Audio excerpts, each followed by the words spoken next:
Hi sourdough beginners, I'm Sarah. Today I mixed up my beginner bread recipe from beginning to end and put it into a step-by-step video for you. So let's make some bread.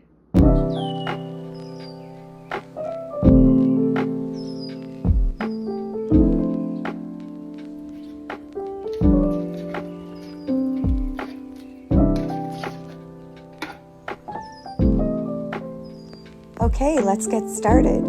So first things first, I start by measuring 120 grams of active starter into my bowl.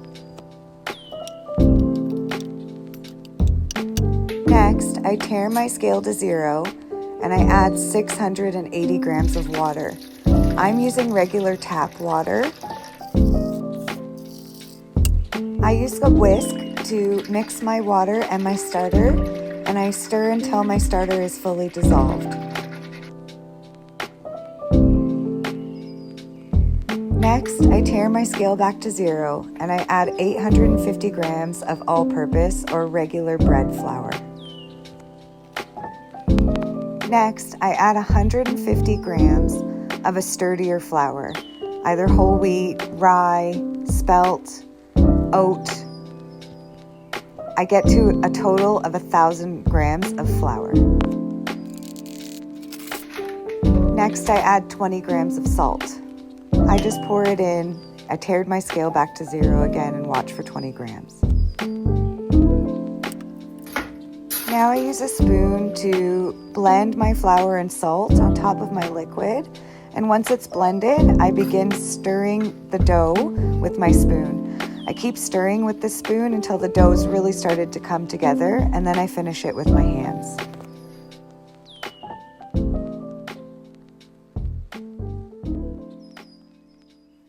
While my dough is resting, I refeed my starter. I use a 60-gram 1:1:1 ratio. There's 60 grams of starter already in there, and I add 60 grams each of flour and water. I stir, and I store it on my counter close to my stove where it can stay nice and warm.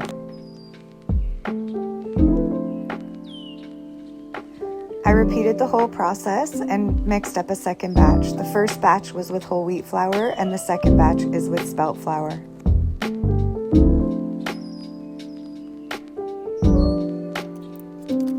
Now it's time to do our first set of stretch and folds. Stretching and folding builds strength into your bread. As you can see, during the first stretch and fold, the dough still rips. It's not quite together.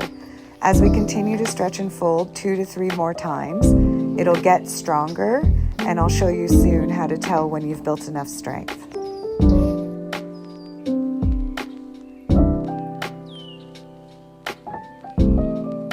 It's time for our second stretch and fold.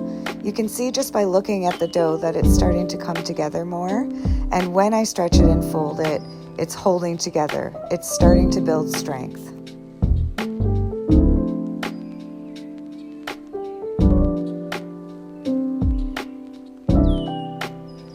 This is my third set of stretch and folds. The dough's getting stronger, holding together really well. And this is going to be my last set of stretch and folds before I begin separating my dough into their containers for bulk proofing. There will be a little bit of stretch and folding then, but we're really getting there with strength.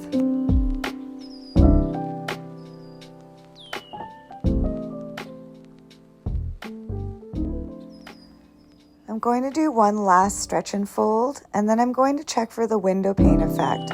This is where you take your dough and stretch it between your fingers.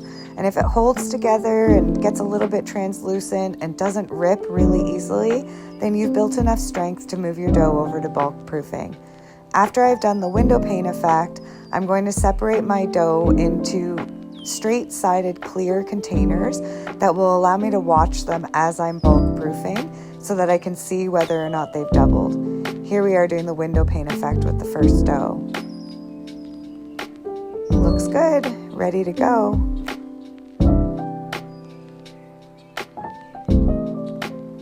Now I'm going to separate my dough into 2 approximately 900 gram each loaves per mix. I'll end up with 4 loaves altogether when I'm done. I'm going going to just do a quick little stretch and fold to take the stickiness away, and then I'm going to separate the dough and press it into clear straight-sided containers.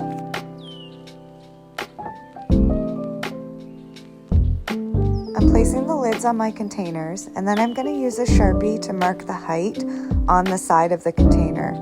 This will make it so that as the dough bulk proofs through the day, I'll be able to see where it started and how much it's risen.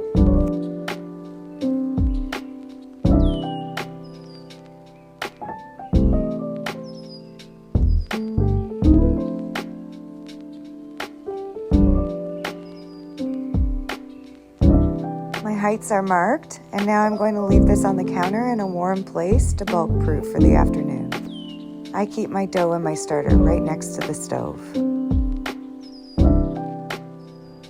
My dough is doubled in size, and my oven is now preheating at 450 degrees.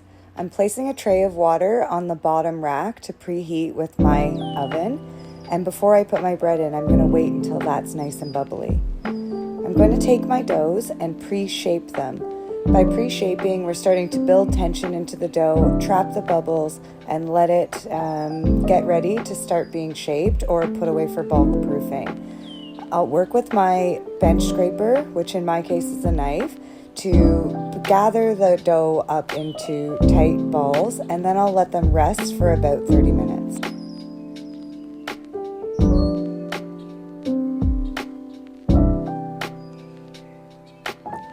After pre-shaping, I let the dough sit on the counter and rest for about 30 minutes. Now I'm going to do the final shaping on my dough. I'm planning to bake 2 of these loaves right away in loaf pans, and the other 2 I'm going to bulk proof in the fridge overnight and bake in the morning. Time to shape our dough. So I take my dough, I flip it over onto a floured surface, I stretch it out into a loose rectangle. Then I make a pamphlet. I fold up the bottom third, I fold down the top third, I tuck in the edges, get all the sticky parts wrapped up, and then I roll. Then I'll take my hands, coat them in flour, and gently shape the dough to build tension. You should see bubbles starting to form here. You should see the bread starting to stand up on its own. You need to be very gentle, but also at the same time build this final bit of strength. 2 of my loaves are going into loaf pans to be baked right now, and the other 2 loaves are going into plastic containers to store in the fridge overnight.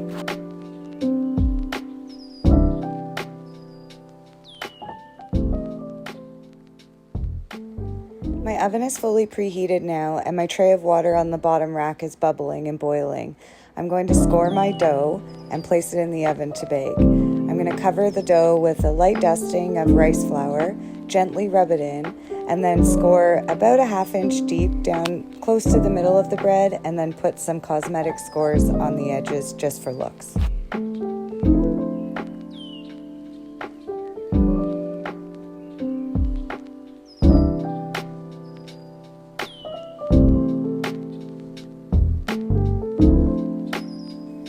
I've put my 2 loaf pans on a baking tray to make it easier to move them. I'm placing them in the oven at 450 degrees. I'm going to bake them for 25 minutes. After 25 minutes, I'm going to open the oven, rotate the bread 180 degrees to ensure that they're being cooked evenly. And then for the last 5 or 10 minutes, I'm going to take them out of the loaf trays in order to allow them to brown up. During the first 20 minutes or so, I'll open the oven and mist a little bit of water into the oven underneath the loaf pans.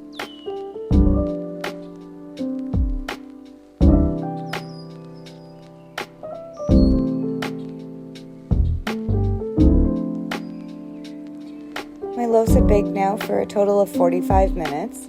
I'm going to take them out of the oven, remove them from the loaf pans, and place them on parchment paper and put them back into the oven for 5 or 10 minutes just to brown them up on the edges and the sides. I'm also going to pull the tray of water out of the oven now.